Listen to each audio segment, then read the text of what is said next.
Happy Valentine's Day, everyone. Silver O'Neill of G&A Reviews here with a servant spotlight for FGO's undisputed best girl herself, Nero Bride. We'll be examining her stats and her skills, as well as going over pointers on how to utilize her effectively, and an overall grade, comparing her to how she stacks up to the other 5-star servants. I also have a full in-depth guide up for the Valentine's Day event. It's linked in the description below, so do please check that out when you get the chance. Now, on to Nero's stats. Nero has a max HP of 14,248, which is just about average for a 5-star saber, but relatively high compared to all the other 5-star servants. And her max attack of 11,607 is below average for a 5-star saber, but very average among 5 stars in general.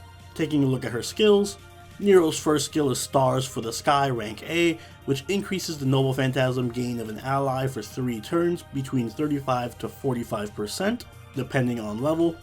Her second skill is Flowers for the Earth, rank A, which increases the attack of an ally for 3 turns between 30 to 40%, and increases the critical star drop rate of the same ally for 3 turns between 30 and 50%, both depending on level. And finally, her last skill is Love for the People, rank A, which restores the HP of an ally between 1,000 to 3,000, and increases their defense for 3 turns between 10 to 20%, both depending on level. Taking a look at her passives, she has Magic Resistance rank C, which increases debuff resist by 15%, and Riding rank B, which increases her quick card effectiveness by 8%. Moving on to her deck and Noble Phantasm, she has a light Arts deck with Quick, Arts, Buster, and an Arts Noble Phantasm. Her Noble Phantasm is Fax Calestis, which deals significant damage to a single enemy with between a 900 to 1500% damage modifier. It also inflicts burn for 5 turns, dealing between 500 to 900 damage, and it decreases defense and critical hit rate for 5 turns between 20 to 40%, all 3 depending on overcharge. And this can be strengthened through an interlude, which will increase the damage modifier to between 1200 to 1800%, and increase the burn to between 1000 to 2000 depending on overcharge. Taking a closer look at her deck, we can see that her quick card hits 3 times, her Arts card hits 3 times, her Buster hits once, and her Extra hits 5 times. She has a Noble Phantasm gain rate of 0.70% and a star rate of 10.10%. She has pretty good Noble Phantasm gain due to having 3 hits on her Arts card, and her star generation is average due to having just 1 quick card. Nero's Bride variant is quite the interesting servant, and unlike the various Arturias, Nero Bride and regular Nero share almost nothing in common. One of the biggest differences comes in Bride's Noble Phantasm. Fax Calestis is a single target and can actually deal significant damage because it has a very large Noble Phantasm damage modifier. Post-interlude, it becomes one of the highest damaging Arts Noble Phantasms in the game, but perhaps just as important are its overcharge effects. While the decreased hit rate and burn aren't that amazing, the defense down effect shouldn't be overlooked. At max charge, it becomes a 40% defense down for 5 turns, which is unheard of, even for top tier supports like Waver, who for reference maxes his defense down effect at 50% for 3 turns post-interlude. And this plays into Nero's strength. She's a hybrid offensive support saber, and her skills are her backbone. All of Nero Bride's skills are targetable, so they can be used on any ally, and they're all incredibly strong. Stars for the Sky gives a massive Noble Phantasm gain boost to any ally. The Noble Phantasm buff that this gives is the same as Golden Rule rank B, aka it's the same as Drake's Noble Phantasm gain skill, except Nero's version is just flat out better because it's targetable, so you can use it on anyone. Flowers for the Earth is yet another insanely strong skill, and in my opinion it's Nero's best skill. The attack buff and crit star drop rate it gives are tremendous. For yet another point of reference, Altera's strongest buff, Crest of the Stars, is only a 30% attack buff, and Nero's is 40% and targetable. And of course that 50% crit drop buff can make a big difference on crit star generators like Jack, Mysterious Heroine X, and Okita. Nero's weakest skill would probably be Love for the People, but even that is pretty decent. It's a good heal tied to a really good defense buff that any berserker will greatly appreciate. And it's hard to recommend a skill order because all of her skills are just so strong, but I do suggest going for Flowers for the Earth, followed by Stars for the Sky, and then Love for the People. Though you can go for Love for the People before stars for this guy if you're using her more defensively and need a heal, or you're going to support a berserker. If you couldn't tell from her skills, Nero's primary function is just to support another servant and stack buffs on him. She can compensate for nearly any weakness given the range of her buffs. If you have a glass cannon berserker, she can heal them and give them a defensive buff. She can make offensive servants like Gil and Okita hit even harder and generate more crit stars. And she can enable arch servants to spam their Noble Phantasm even faster, or make a servant with a bad Noble Phantasm gain into one with a decent Noble Phantasm gain. And if all else fails, she can even use the buffs on herself and hit for a considerable amount of damage while doing so, boasting a heal, good defense, and stellar Noble Phantasm gain.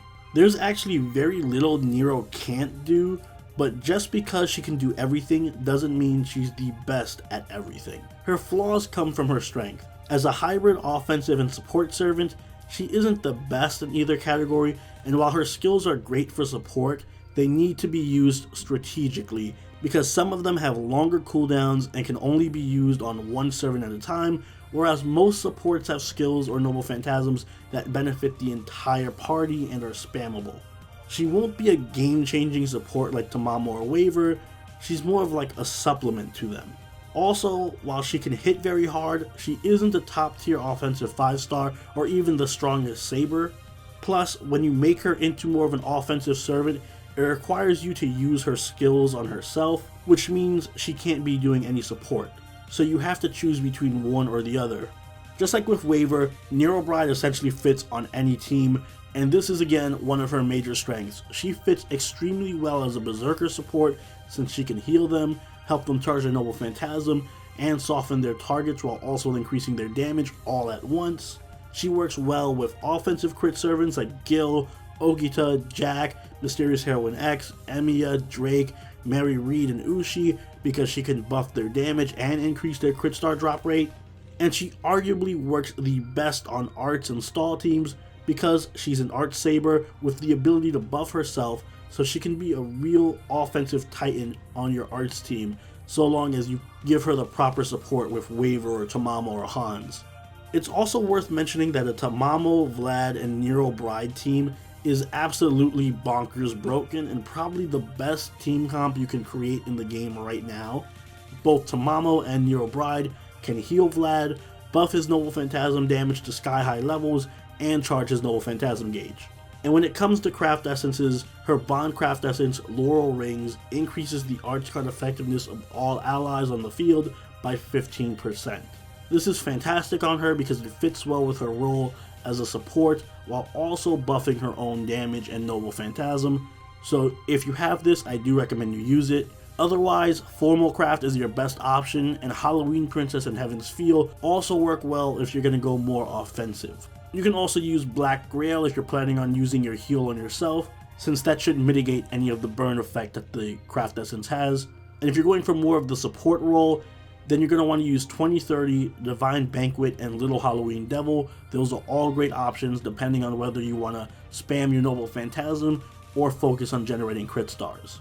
And if you really want to do something out of the ordinary, you can give her another ending and use her in an arts crit team alongside Tamamo and Mysterious Heroine X.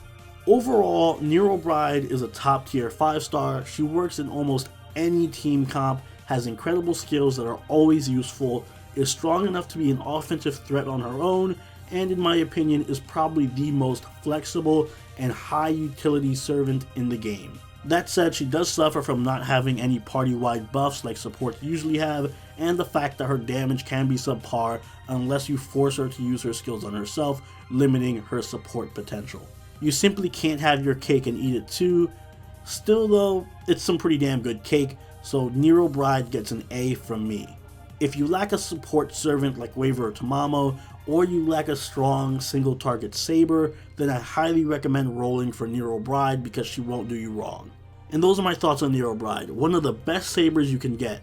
Let me know your Valentine's plans and if you plan on rolling for Nero Bride in the comments below, and please check out the Valentine's event guide linked both on the screen right now and in the description below And a special shout out to Kaldia Gurus, who put up an incredible Nero Bride trailer, which I highly recommend you all check out. It'll get you really hyped for the event for sure. And don't forget to leave a like if you enjoyed the video, and consider subscribing if you really enjoyed the video. Join the party over our Discord and follow us on Twitter as well, and I'll see you all in the next spotlight. Soberoni out. Later.